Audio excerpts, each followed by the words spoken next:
What's happening, everybody? We got a bunch of boys that are high off of Bowman 25 release. We are ready to go for the Sports Card CEO, the official collectibles podcast of Just Baseball.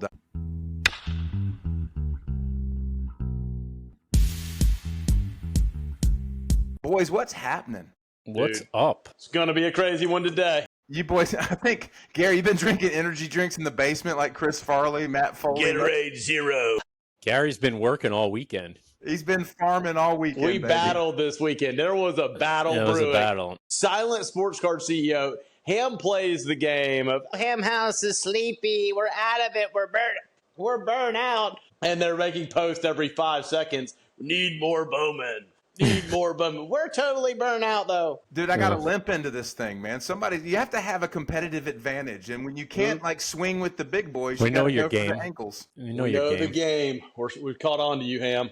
Yeah, well, it's my son, by the way. And I told him, I said, the game is out, Matthew. I said, it's time to move on to the next strategy. Man, well, dude, it's great to see you boys. Good to be back on today. We got a good show lined up, really talking a lot about the Bowman release, as it is the primary focus here. Before we do jump in, guys, I want to let our listeners know, first of all, just thank you guys. Continue to have a blast with this. We're getting a ton of feedback. Glad you guys are loving it. We did introduce last episode, of course, our partnership with JustBaseball.com, the official collectibles podcast of JustBaseball.com, and we're going to bring a lot to the table there, and of course they will as well. We also introduced a voicemail line where you can call in. We did get our first call in. We're going to air that on the next episode, but if you want to call in and leave us a voicemail, it's 888 Pod CEOs. Leave us a voicemail. Let us know what's going on in your world. Ask questions, etc. But in rhythm here, Bubba back in the game, farming this week. What's been happening? Special guest today, James Wood. James Wood here with us today. Orange PSA 10 for our listeners that can't see the video. We have a little orange PSA 10. I'm fired up, boys. You know, and you take that little mental break. I was kind of still farming just slowly, but this weekend we had a travel ball rainout. And when a travel ball weekend rainout occurs, boys, you wake up Saturday morning, you're expecting baseball all day on Saturday, and they go, it's canceled. And you go, dang, I really did want to play baseball. But then I was like, you know what? Next best thing. Honey, what are we doing today? Nothing. We're going to relax. I bought Bowman all day long. That's what I did, okay? I was battling some Eric Mandelkern over here this weekend. It was like I was sending just flash texts, but got this one, got that one, got this one. I was hitting all the channels. Then he'd be like, oh, check this one out. And so we had a good little battle going this weekend. I got back in the game. I got back re-energized. Ham, I think you were accurate. I think this is going to be the biggest release I've ever seen with Bowman. I mean, prices are sky high. Nuts. On Mate, which you were right, Kern. I was wrong on the Mate thing there. Say that. You were right. I was wrong on the Mate Hope thing, which, hey, by the way, nobody wants to buy Zahir Hope. I'll just keep buying him because I like him a lot. But no, I mean, I'm excited. I think I've learned a little bit too, which I'll share more in the show about who is buying this stuff and selling this stuff. But I think it's really, really big for the hobby. I mean, it's not only lifted prices of 25 new release stuff, but I've even seen the older stuff getting a little bit of a boost. It feels like this last week. So I'm excited. I feel like we got a second win of baseball here before the All-Star break coming up. And yeah, I'm back. So, hey, Kern, so Gary can no longer give his wife a hard time about Amazon. Yeah, that's right. He's on the counter. She was not happy with me yesterday. I was going to the bathroom like Eric Mandelkern and buying cards. She's like, that's your 6th time peeing today. I'm like, yeah, I know. I drank a lot of coffee. Yeah. What do you want me to do? I got a stomach ache. I got a little bit of the tummy hurts. Man, yeah, I'm in the same boat as Gary. As he mentioned, it's been exciting. The release has been exciting. I loved the checklist to begin with, so I was really excited for this product, and I kind of steered away from my normal strategy, and I'm back to it of just kind of staying on the backside of things and doing my singles thing and looking for value, if there is any, on eBay or from watching breaks and kind of sniping.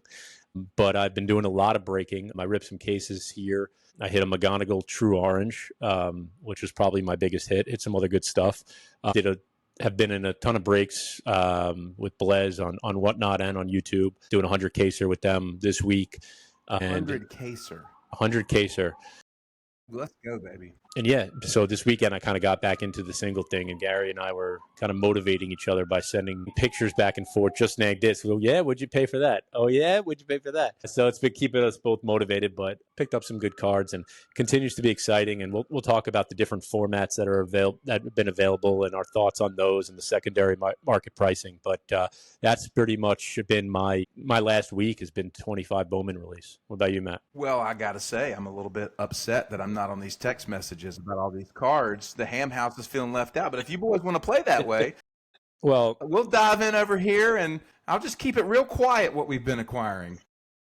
We thought you guys were burnt out. So we are text. totally burnt out. We're not buying anything. Not even in the market. Not even. No, I do know you have 4 true blue Luis Peñas, though. Yes, we do. And it's funny, man. I told little Matt, everything was gearing up for us to quietly creep back into this Bowman game. But again, we've learned our lesson. This is our, let's see, we had 22 draft was our first true release that we got a part of. And we were stupid in that release. We were just buying random wheel breaks and, if we get excited if we hit the Orioles. But we did have a couple of cards we hit.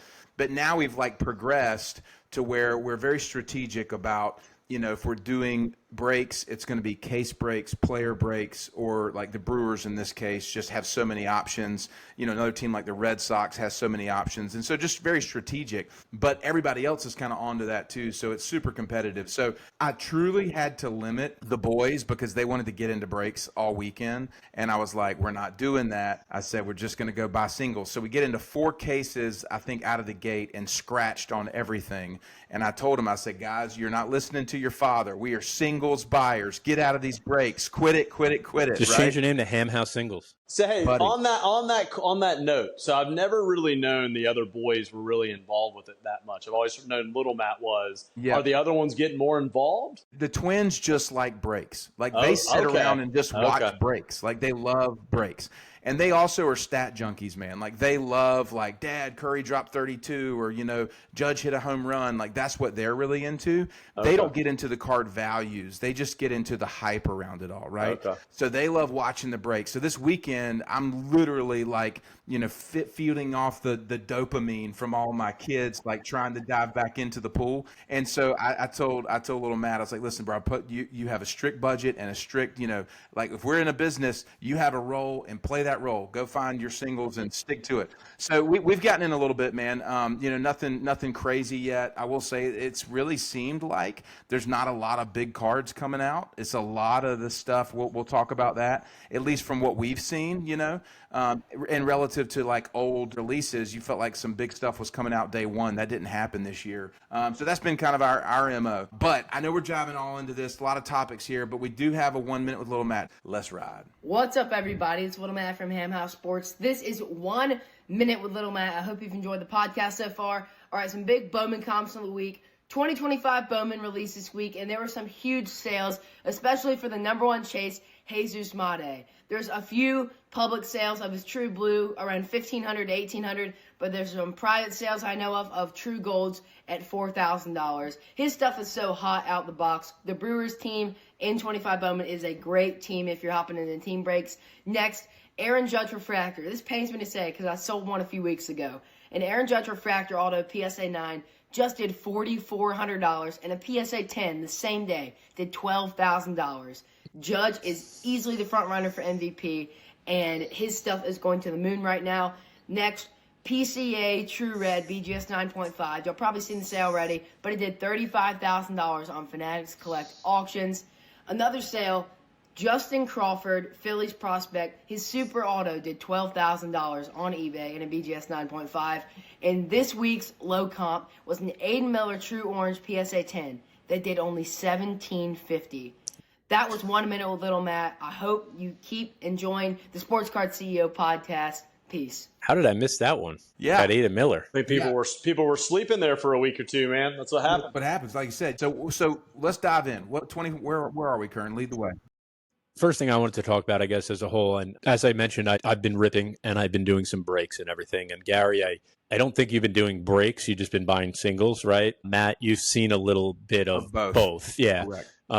So there's 3 different formats in this 25 Bowman release. There's the Breaker's Delight, which is six boxes with 1 pack that has 10 cards and 3 autos in each pack. And then there's the Hobby and there's the Jumbo. Now, going in, the Breaker's Delight is new to Bowman itself, so I didn't know what to expect. And I've kind of gone back and forth on my feelings towards it. And I've kind of ended in, and the reason I've gone back and forth is because when I first opened it and I first saw people opening it, it was like, okay, this is great. You don't get all the paper and all the first chromes that you don't want and all the stuff. And you just get the 3 autos and you get some color. Then I started seeing just a lot of, all the stuff, all the color coming out is this new geometric parallels, the green geometric, the purple geometric. It's not like the true color parallels. So I was like, I don't really like it. I'm an orange junkie, so a true orange junkie. So Hobby is really the only thing for that. And I'm like, I've not seen a lot of true color out of there. There is true color that comes out of there. You'll get the true gold, the true blue, and the occasional true red. But a lot of it, for the most part, is going to be HTA, Joe's, blue X fractors or red X or whatnot. And there's nothing wrong with that. Then I started seeing the supers come out of there. And I'm like, okay, that's kind of bringing me back to liking the format. But where I ended is it just feels like there's a lot more parallels out there in this Bowman release than I've ever seen. And it's probably because there is, but it just feels like scouring eBay, it's just like, it's really hard to find true colors by scouring out all of these different parallels. And so my take on the Breaker's Delight, and it's probably an unpopular take. I think it's genius on Fanatic's part, right? Like it's a great format to break out. And I think people ripping love it. It's genius because it's expensive pricing and people feel like they're getting a lot of value out of them because you're getting it. You open it and it's like a rainbow in there. You could have a seizure from all those different colors. For me personally, as collecting this stuff, like I just want true colors, right? And I'm not seeing a ton of them come out, but it is an easier rip. Breakers love it because it's easy to fly through. It's quick. There are really nice cards coming out of there, and people feel like they're getting value. I think there's just a lot of fluff in there of geometric crap. And I get it. You can make the argument that you're going through Jumbo and it's tons of base, and then you got all the paper, and you got the base chromes, and it's base autos, and it's tough. You got to fly. It takes a long time to rip through the product. And so there's really not like, it's not like I'm saying Jumbo or Hobby is better. I'm giving you my true feelings on the Breaker's Delight, in that it just feels like I have a case right here that I was going to probably open a couple boxes at least on air. Yeah, I was going to say, prove it, Kern. You've got a box right there. Prove it. Let's see what's inside that bad boy. I will, but I do think it's a good format overall. It's just not really for me. I'm not even old school. I like going for that true orange out of Hobby, which is really all it has for that. I like when I pulled that Kevin McGonigal true orange, I was like, this is why I rip Hobby, So those are my feelings. I don't know what everybody else's thoughts are on those. Like, Matt, what do you think from watching the breaks on this stuff? To me, the Delight case is like the casino. Like, I feel like it's a slot machine. And I feel like it's a bunch of people like burning down heaters. You just throwing the quarters in, just pulling the lever, and it's just ding, ding, ding, ding. That's what it feels like to me. Yeah, because it's so quick. It facilitates the gambling dynamic of the hobby. It is built for the breakers. That's why they call it Breaker's Delight. It's intended to be profitable. It's intended to be gimmicky. It makes you feel like you're getting something, but it's not actually the heartbeat of the collector. The heartbeat of the collector still is the hobby box. And I actually lean towards liking Jumbo. And here's why. Because I don't buy cases myself. If I did, I would be miserable of the volume of cards that I would have. I would go bonkers because of just the massive amount of cards that are in those boxes. That's why you keep a garbage can next to you when you rip. That's why. But going after a team break or a player break, I like Jumbo. And the reason why is because if you skunk on the autos, at least if you hit the first chromes and the inserts or whatever, if you're diligent enough to kind of go through and eBay those out within the first 2 weeks of the product release, you're going to at least scrape back toward, being clean with those cards. And again, if you have a guy you believe in, like Made or Pena or whoever it is, and you want to sit on that guy for a couple of years, and you look at base chrome firsts out of the gate, $5, $7, $10, you look at debut, those are $20, $30 cards. So if you're diligent and disciplined, I lean towards jumbo. Yeah, I've ripped so much product this past week that I had so many cards I didn't know what to do with, and I ended up sending them to the Nation on consignment and on whatnot, and they did real well with all my stuff. I sent an Uber messenger over to them in Staten Island, and they just put it up that next day, and I made the money of the case back, on some of the stuff. I mean, I picked some of the autos out that I wanted to keep, but all the other stuff, that was the easiest way for me, because I was sitting there looking at this stack, and I have another stack here. Like, how am I going to move all this stuff? Like, I can't list this on eBay. I cannot list this on eBay. This is crazy. Like, I don't have the time to do this, or the patience, or where to price it at, and all that kind of stuff. It's wild. What about you, Gary? You watch any breaks or anything? No, I was just going to say, I want to clarify for our listeners here the word sniping, okay? Because that's exactly what you've got to be doing. We just came on last week and said, look, hey, at release, be very careful. Prices, all the above, okay? I want to clarify this. Still be careful. Still be very, very, very careful. Jesus Made's prices are out of this world. There's no way. I don't know. I don't want to make a disclaimer here that I can't stand behind, but I don't know that his prices will substantiate this ever again. I just don't. They're ridiculous. When I see red X fractors listed at $20,000, that's just you're going to lose if you pay that. So I just think the word sniping, the key there is you've got to live on eBay, or you got to have someone living on eBay that's finding these values. And what I've found is that so far this first couple days here, and I'm giving a little bit of a secret away here, the secret sauce is usually when I'm searching, I'm very much red, orange, gold. I've broadened my horizons here, and you have to do, like Kern said, it's painful right now. Your eyes bleed because there's so many cards being listed every second, really. Yep. But the value I have loved that I have found in the last week, is I don't think people are searching for it, and I'm giving away again some of my secret sauce here, has been the black variety, the 10. The true 10. And I've really, really, really, that card has really warmed on me over the last 6 months anyway, where I didn't used to. When it was a 75 variety, I was kind of like, don't think so. But I really like it in that 10 variety. It is, to me at this point, I know it's not necessarily considered a true, but to me it almost has become that it is at that 10 variety. I think it's becoming that. Like, I do think it will become that. I mean, I think it's growing on people. Yeah, it fits a nice space. I mean, if you got 150, right? You got 50, you got 25, and then you got 5. To throw a 10 in there is, pretty smart. And now they have these new firecracker out of 3s. Have you seen those? Yeah, I don't know. I don't know if I like that, but the firecracker part of it, if they could have got a different color or something maybe, but a firecracker. But the black, and we've talked about this before, how to value that. The value to me at this point has been very, very similar to like a true orange. We talk about this all the time. Yeah, but I don't think the seller is. You're not valuing that as a true orange as a seller. You're valuing that as a buyer. Correct. Right? And so there's as a seller, you want to get more, right? Of course, and that's that's where I don't want to say disconnect is, but that's where kind of the fight is, the tug and pull in the values. Is that if you're selling it, it's at a 10, it's a lower number, but it's if you're buying, it's like it should be towards the true orange. But the reason, because it's not a true color yet, right? And so, but in reality, if it's going to become a true color, it should be more valuable than orange, right? It's not yet. It's not yet. Here's a little thought. Matthew actually came to me on this, and it's something I've known, but he actually did it himself, which made me feel like he really starting to understand it now. He goes, Dad, there are not just like a red is to 5. He goes, there's the red X fractor, there's the red wave, there's the red bubble gum, lava, the sunflower, the sunflower. He said there are actually 60 of them. Yeah. It's crazy. He's like, there's not just one parallel number to 5. There's actually 60 number to 5s. And so he's like, that's just weird to me. And then he said, on the orange, you've got the reptilian. You know what I mean? You've got the orange shimmers. You've got the orange, waves. And he was like, there's not actually 2,500. All that does, and sorry to interrupt you, but all that does is make to me, in my eyes, make True Color more valuable. Yes. And the 10.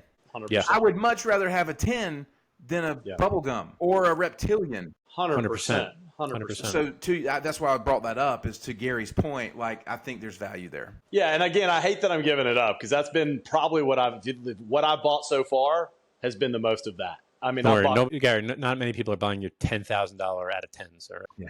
Well, let me text little Matt real quick. He'll get on it. While we're on the show, looking for blacks, looking for out of 10 blacks, Bowman out of 10 blacks. If you have them, hit me up.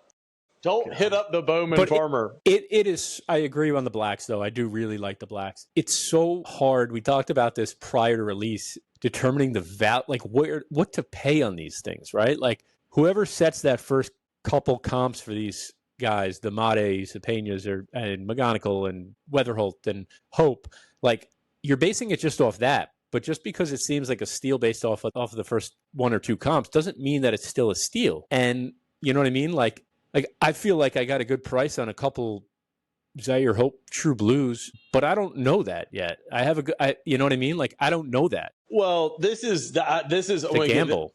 I love this episode because this is like true. I mean, like content out our ears here, right? Because this is where you really dig in on Bowman. Like right now at release, there's like 2 to 3 different baskets I think you're looking at.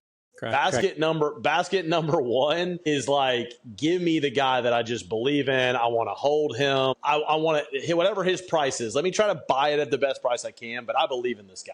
I need to buy and a hold, right? Well, then there's the guy that you're saying, hey, I don't know if I believe in him, but if I can snipe him and find him at a future value, I'm going to do it. But then there's the third one, the true flipper in us all. And I'm even doing this. I've been buying some yellows. I bought some orange reptilians. I bought some green. I bought bubble gums. But that's the true flipper in me going, hey, I know what the value of these is, and I can buy them here. And I'm going to sell them into this release hysteria here and make some money to go pay for the true oranges and the blacks and the other ones that are there. But I think this is the thing that I want to get y'all's opinion on this. When you base the value of the current release, okay, when you look at a player, let's look at Zaire Hope. Let's look at him just right now. Okay, we're talking about True Blues. So Zaire Hope, you and I both sniped 2 releases at $1,000, $9.99, right? Yeah. Both of them. Just buy it now. They were with offers, but we felt like, right, we're going to buy them right there at $1,000. We both bought them at $1,000. I would go back and I remember Max Clark, okay, and his True Blues, okay? And I remember where Max Clark was trading at release. And True Blues were, I mean, I don't know, $2,000, $2,500, you know, at a time. Jackson Holidays what were Jackson Holidays? Almost $5,000? Walcott refractor. Walcott refractor. Nice. But what was Holiday? Y'all were big in that market, Ham. What were his blues going for back right after release? Yeah, raw. I mean, Holiday Blue Raws got into that 2K range. You know what I mean? And then as he progressed up a little bit, maybe a 9 would have done 25, you know what I mean? When a 10 was doing 5 to 6 or whatever. And same thing with like Ellie. That was kind of the peak. I know Walker, when Walker came out of the box, I mean, he was at, 1,800, 1,700 or whatever, and then fell down to 700. You know what I mean? So. Well, that's why I like Hope at that $1,000 number. It's like, okay, he's not at the high. He's not at this crazy low. And if Hope does end up becoming the player that you think he is, just on the raw card alone, if it doesn't grade out, you could have value there. You grade it, you get a 10. I think the real ceiling on a true blue top prospect, a real ceiling, before debut, I'm talking about through the course of their minor league career, I think you're looking around $2,500 as a peak value. Raw.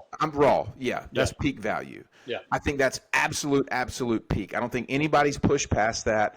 And I don't think that value has been validated into debut by anybody other than maybe like an Ellie. And that's still kind of like flatline, probably where it is. So if you're paying $2,500 or whatever out of the box, to your point, you're really going to have to sustain a lot of hype through their entire career versus a Hope or somebody that you can get around 1,000, 700, 500 or whatever. I think Langford kind of held up their back. He would be another.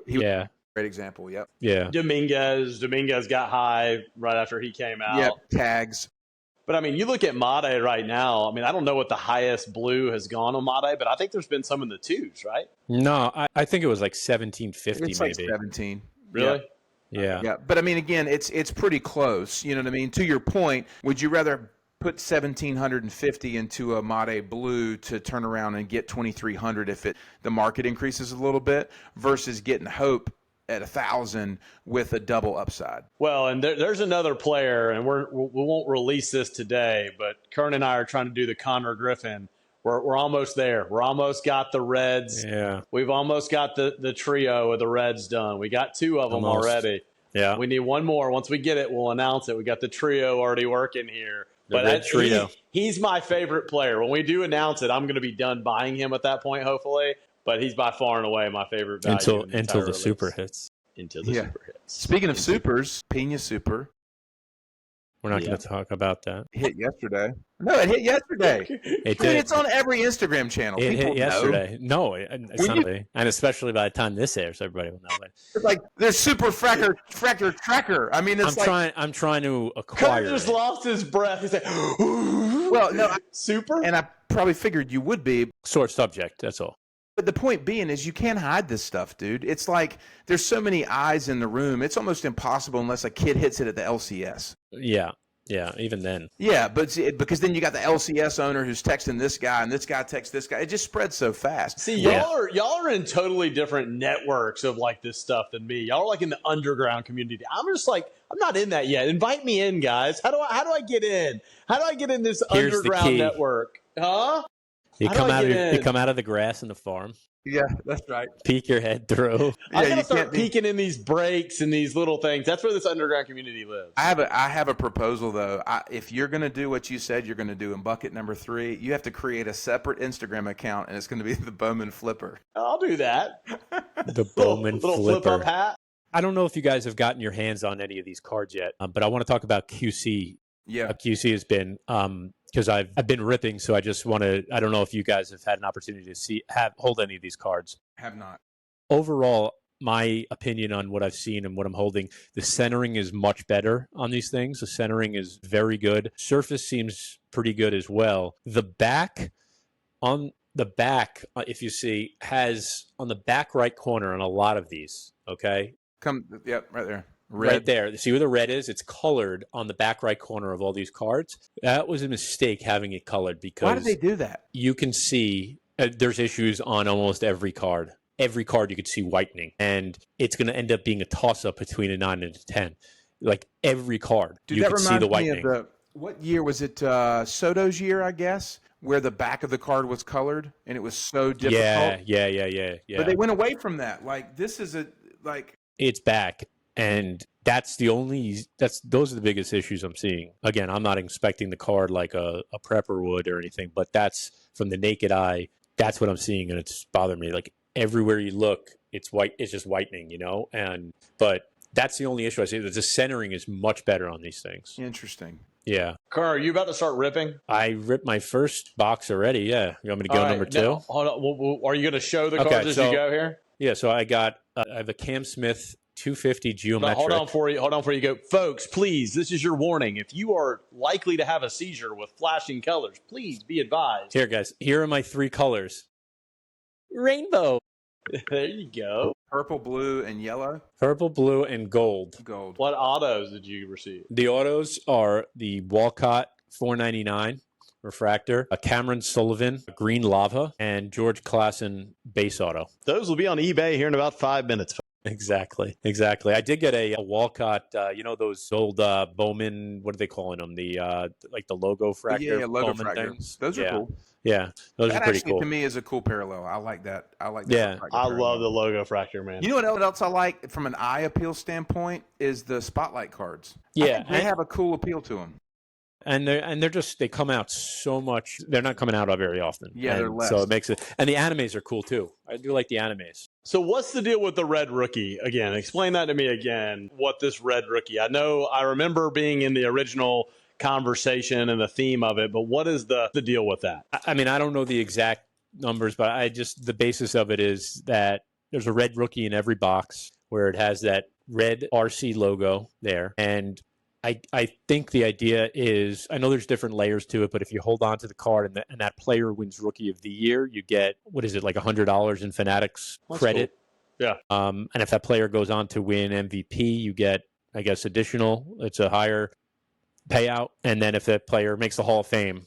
So if you send it in when he's a rookie, you cash in, then you're done. Well, when he wins Rookie of the Year, yeah, you're done. So if you hold it and say, no, I think he's going to be a Hall of Famer, then it might be $5,000 or whatever. No, I think the cap is 1,000. And I think that's where a lot of people's it's a long time to hold a card for, but it also doesn't require much, I guess, much work. Well, the thing I do like about this, and, we actually over the weekend, Kern and I were on a text thread with a buddy, Jimmy Jarvis, who just had a little mini documentary air with Topps, because he's collecting every single refractor auto from initial set, which is 2001 up till 2020. And he's got like 60% of the whole run completed. It's a really cool thing, but it bodes well for the collector. So like with the red rookie type thing, to me, that bodes really well for a collector who can go out and snag the set of the red rookies, stash them away, and there is some future payout. There are people that have that kind of hold in them, that have that kind of collector in them, and they love to do things like that. I think, we are more inclined to kind of move things quickly versus holding something like that long term. But for somebody who is, not wanting to put a ton of capital into this and can go and search eBay and get the red rookies and snipe them for a few dollars here and there and build a set over the course of the next year and then stash them away. I mean, that's a pretty cool thought to me. Yeah. I just think it's a great way to add value back to the pack. I feel like in general this year they've done a better job with that. It's a heck of a lot better to me than having all of these X-Fractor parallels. Yeah. To me personally. Yeah. Yeah. Again, those logo fractors, having those in there, I mean, that's going to add value. Was that the pitcher? I think he's an ex-Met, Mike Vassell. Okay, no, I thought that was the pitcher that Arm was talking about. Brody, whatever. No, Brody Hopkins. Yeah. No, whose super was hit this weekend also, actually. Was it really? Yeah. But yeah, the all geometric stuff, which I don't know how those are selling. I haven't looked at the secondary market. Have you? I mean, I just don't have any interest in buying them, so I don't know how that stuff is doing, but. One thing we talked about, and I think this is an interesting topic too, because at least to me it is, I've been wondering, who owns these cards? Remember when I asked that question before about a month or two ago? And I literally have been wondering that. Is this a small pool, large pool, spread out pool? Well, getting in on this release and really diving in and messaging people and, interacting with all these cards that are coming out there, I can tell you that this space is on fire. Yes. So many new people in this space, so many people in this release that have never been really in the card industry and are jumping right into prospects and Bowman. And it's because of friends or people that they know that it's kind of like the ultimate gambler's sport, in prospects, because it's like, hey, I can get a Jesus Mate, and if he becomes Alex Rodriguez, XYZ is going to happen. And so I've been stunned really at the percentage of people that are in it that are people that I've never interacted with before, that I've never done a deal with before, that don't have an Instagram, that are not on Facebook, that really they're just independent. Yeah. So it's crazy to find that out. Yeah. So to that point, there was a Zaire Hope Pearl Auto that was on eBay. I made an offer, and I immediately got a message on Instagram saying, "Hey, yes, you made an offer." We worked out a deal privately, took it off eBay, and turns out he's local here. And he's like, "I'll be in the city Monday. I can drop the card off at 8:15 in the morning if you want." It's like, okay, great. Really nice guy. Came up here, dropped it off this morning, and he's new to the hobby. Older guy, 11 and an 8-year-old, really nice guy, and he's new to the hobby, and he's into Bowman, and he's into prospecting, and I wouldn't say he's a prospecting nerd, right? But I think he likes the excitement of it. I mean, his kids are into baseball now, and they like to open with him. But he's really getting into the prospecting. And he did leave my office saying, "I hope to compete with you for a super one day." And I look him right in the eyes, and I gave him the Taken line. Good luck. Dude, but to your point, Gary, as somebody that's new in the hobby, the hobby's growing. It's growing. It's good. It's good for the collecting world. Well, I had genuine concerns again that we had been in a bubble, right? We came through the COVID bubble, and then we went kind of to the doldrums of what was the last couple of years, and then we've had this really phenomenal winter that we had in baseball cards, and we had a phenomenal spring, the best we've had in years, and baseball's been strong. And I felt like the air was kind of coming out of that balloon a little bit the last 45 days. I really did. And this has invigorated me to think that obviously, temper expectations a bit because baseball is a long season. So there is going to be a fall of some of these guys. And if you're not performing, your prices are going to fall. That's just the nature of any beast. So I'm not proclaiming that, hey, every card you have is going to go up 10x. No. Mm-hmm.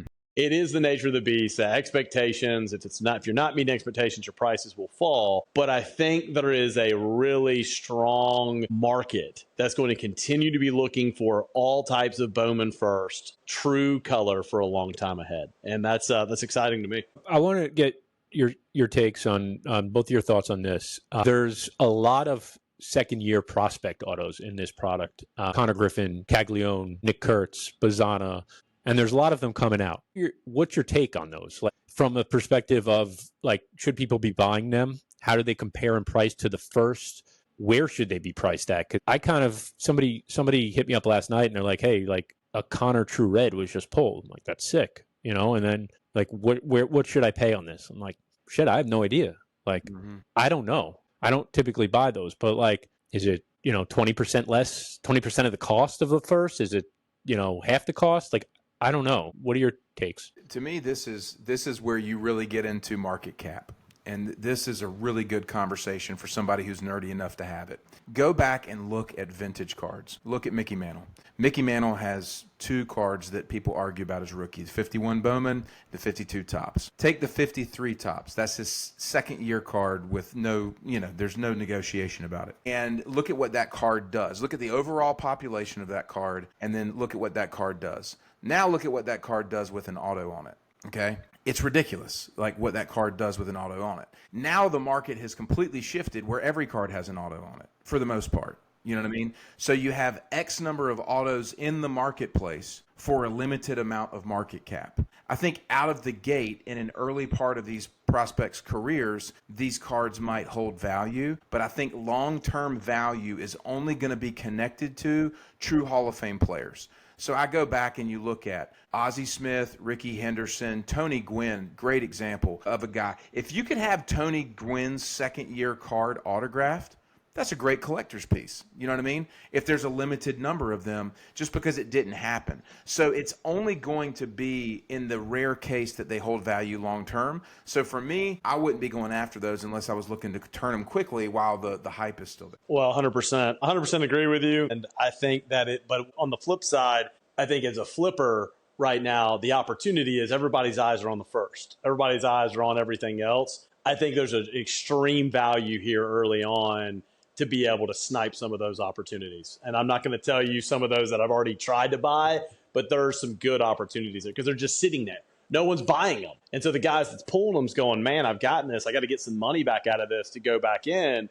I think there's a really good short term. When I say short term, I mean very short term opportunity to buy those, flip those, make some money, and roll those into True First. I would not hold them. I would buy them, I'd flip them, and I would roll them right back into the other cards you really want to buy and hold. But I do think at some point, and we've talked about this before, the guy that we have to bring on the show, we have to bring Brent on the show at some point, Brent Ware, about this topic. I'm obsessed with this topic of future value and where a card's going to be in 50, 100 years from now. Because to me, I mean, again, how many of these right now am I even buying to hold forever? Not a lot. Mm-hmm. But one day, what I'm intrigued by is when we look back in 50 years, when I'm 89 years old, well, I look back and go, this James Wood that I was holding in my hand live on this show, episode number 20, is it now worth $500,000? And I sold it for 13. You know what I mean? And so and this truly begs the question that I need to be answering for myself. We're holding some of these cards that truly one day could be one of those cards. Is it prudent that when I have 8 or 9 of these right now to just put one away in a safe and go, you know what? Because this dude's good, okay? And I don't know how good, but he's good, okay? If he is that good, am I going to look back on that one day and say, man, and we're already seeing it. You look at Aaron Judge. You look at where his 10s are. The 10s are almost $100,000. and he's in his playing days, right? Where is that? Where is an Aaron Judge orange? Honestly, where is an Aaron Judge orange going to be in 50 years? I'm asking y'all that question live. 50 years, PSA 10, Pop's probably 2 or 3. What is that orange worth to you guys in 50 years? And honestly, it's an honest question. $200,000. Doubles in 50 years. Matt? Yeah, I would say that well, you have to look at future value too. I mean, I would stand within reason that card could be a $500,000 asset. Because of the inflation situation, but also too, like, you look at that card, it's only in a population with maybe 30 other cards, not even, probably 10 other cards, a super, a red, and then an orange. Like, I compare that to like a Mantle rookie in a PSA 8 or something like that. You know what I mean? That's where I think to me, it's $1 million card because of what you just said. You start taking and you looking at the cream of the crop of these guys and going super, red, low pop orange. Those are the cards. You throw in a Topps Chrome, you throw in maybe a Papa, I don't know, maybe a Papa, or you throw in some of these other specialty 101s. I don't know how the Papa will hold up long term. I don't know. But these true colors, we know the top 20, 30. You look at history, and history tells us this, that you look at Ted Williams, who I think is extremely underrated for what he was. But you look at Ted Williams' top 20 or 30 cards, they're still big money. Big money. You look at Mickey Mantle's top 30 cards, what's the lowest value? Millions of dollars, right? And so I just think it's extremely interesting that we will one day, and I promise you, when we're all 89 years old, we'll have the cup of coffee in New York City with Kern. We'll be flying by, well, our cars will fly, and we'll fly and have a cup of coffee up there that the drone will feed us. We don't even have to lift the cup. It'll be feeding us the coffee. And we will be talking about the $1 million cards that I think we sold one day. I think, and as I'm sitting here saying this, I should put some of these damn things in a safe. Yeah. Because I really do think that's why when we're doing this now, like, we're in the now, but we are talking about some generational talents that are coming right now. Some generational talents that are here right now. Literally. I mean, we've got some dudes that are playing this game right now. When you talk about Ohtani and Judge, now you got Bobby Witt coming through. You've got this next younger generation. I mean, we're talking about this is going to be a special time. Again, we look 50 years from now.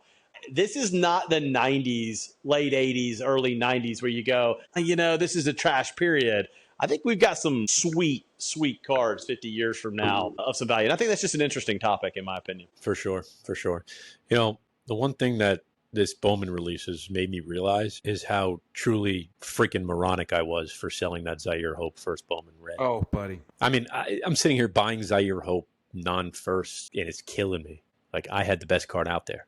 I had it. Was it the True Blue or is it the Red Lava? It's a Red Lava 1010, and I just... Well, here, so now on the flip side, I think in 50 years, I don't think that'll be remembered as the top card. No, this is very short-term thinking right now, right? Well, here's the other thing that's super interesting about all this. Like, think about a guy like that who only had 3 or 4 autos on his first. Another guy that's similar to that's got some hype coming around is Andrew Painter. Did y'all see where Painter struck out Roman Anthony in his first AAA start? No. Yeah, Painter fanned Anthony on a dirty. How's slider. Painter doing? He's killing it, dude. Is he? I mean, again, he's a pitcher. He can get hurt, but like, he's nasty. I'm talking like good for him. Nasty, dude. But see, he only had a limited number of autos in the 21 product. Yeah. This is the first product that Painter has had autos in. And I saw an orange Painter the other day for pretty decent, cheap money. And when you compare what's that price? I'm curious. $100,000. Are valuing it like it's his first. Yeah, because he only had 5 or 7 autos in the first product. See, I wasn't familiar with that. That's a good call right there. I need to be buying some Andrew Painter. Yeah, Painter. This is his first auto product. I mean, he had autos in a Bowman's, some of the other off brands or whatever. Yeah. But this is his first Bowman auto product. But anyway, guys like that, guys like Hope, when you start to understand, Dalton Rushing is another guy who did not sign any color in the 22 product. You know what I mean? So when you understand that, it becomes about population. And that's what is so hard for me to get really hype on some of these guys, that the population of their autos is to the moon.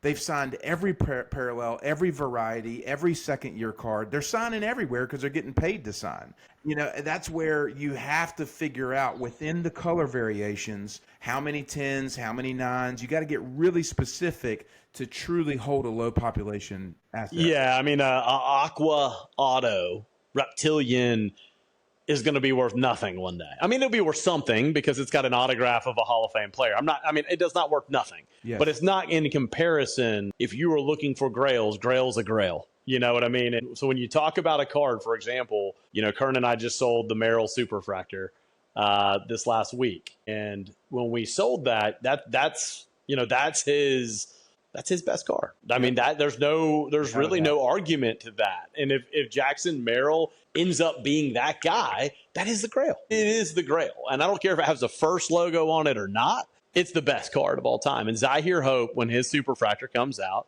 that'll be his best card of all time. That's right. I was going to say something and I totally forgot. Zahir Hope Superfractor took your breath away. It did. I think it just distracted me. Yeah. Kern maybe already be 80. He's already. It just got pulled. Man. He just had an alert. Just got pulled. There Zahir it is. Hope. So what's interesting about this is like where to from here, because what I told Matthew the other day, I said, buddy, as much as there is energy around this, as much as there are new people in this, like this is going to fade because people can't sustain it. You know what I mean? That long. So now we move into the grading game. Now we move into the performance game. Now we move into the strategy game. Like it's going to transition, and you got to be prepared for that. And it's interesting because these cards haven't gotten graded yet. And Kern, what you're saying about quality control at the back corner, like that's going to be super, super interesting if, you know what I mean, Jesus Mate only has one orange gem. No, I was going to say, in terms of like the conversation, I think anything, to your point, Gary, is an orange reptilian going to be valuable long term? No, it's not going to be the most valuable card. But I do think of the Hall of Famer, anything low population, very low population, will have, its pull. Has its pull. There's a reason I like Juan Soto purples in a PSA 10. It's extremely low pop. So anytime I see a purple PSA 10, I go after it because it's just low population card that I think long term will drive its value. It's really, really, this is where I think from someone who is smart in the hobby, you can find some significant value, because when you get cards like of 90s players, like this is one, I'm just going to show it off because I'm getting ready to send it off for grading. So that's Ripken. It's a select certified blue. Okay. So they were not serial numbered, but reportedly they were printed to 45. Right. And so that card raw does probably $600 or $700 right now. But that is you cannot find that card. Like you just can't find it. And so future value on these guys, it does get to a point where you cannot replace that card. You can't find that card. And so when you've got oranges and reds and even golds or whatever, you've got to settle for like an Aaron Judge refractor sometimes, because you just can't find an orange. You know what I mean? And if it does come to market, you're going to have so many people bidding against it. So I think that is a strong case, is when you start looking to be smart in the hobby, think about population and replaceability. Yeah. It's all just a matter of what the goal is there. Is it a short-term goal? Is it a long-term goal? Or is it a combination of both? And you got to play both of those. Yeah. 100%. So you asked where we go from here. I just wrote down, I was feverishly writing notes about how to address this. And this is why y'all come to this show, whether I'm right, wrong, or not. I'm giving you my strategy right here. Okay. It's probably worth about 10 cents at this point, but maybe one day it's worth more. Number one, you're looking for overreactions right now. You're looking for overreactions on Jason Dominguez sucks. He can't hit, right? Well, then he hits 3 bombs. Everybody loves him, right? So on either end of that spectrum, I was actually wanting to start buying Jason Dominguez because I believe in Jason Dominguez, the player. Jason Dominguez hits 3 bombs. His prices are going to shoot back up. There's an overreaction on the other side. On the flip side, I'm going to give you a guy like Dylan Cruz. I still like Dylan Cruz. What are people doing because he's not hitting? They're selling. There's opportunity. So number one, what am I looking for from here outside of 25 release? I'm already starting to scour overreactions, okay? On the flip side, I'm also selling into those overreactions. And I'm not going to really tell you who those people are, but there's guys that's values are too high right now, in my opinion. They've gotten too high, and I'm selling into those overreactions. Number one, that's in my opinion, that's what you should be doing right now in this hobby. Number two, I'm going back to my dudes. Like Kern's got Walcott, that's his dude. I'm going back to my dudes, and I'm buying more. I'm revamping, I'm doubling down. Now they're showing me in performance right now whether they really are the dude again, right? They're either confirming, or on the flip side, I'm going, you ain't my dude, I'm unloading you, okay? Yeah. To that point, go ahead. Sorry, my last point is, then there's the third one, which is the new guys. There's some new guys that are down on the farm that are under the radar that maybe they haven't ever even shown up before. They were down in the DSL. They've never even popped on a radar. Those are guys you're looking at right now. There's guys that are seeing single A high A for the first time.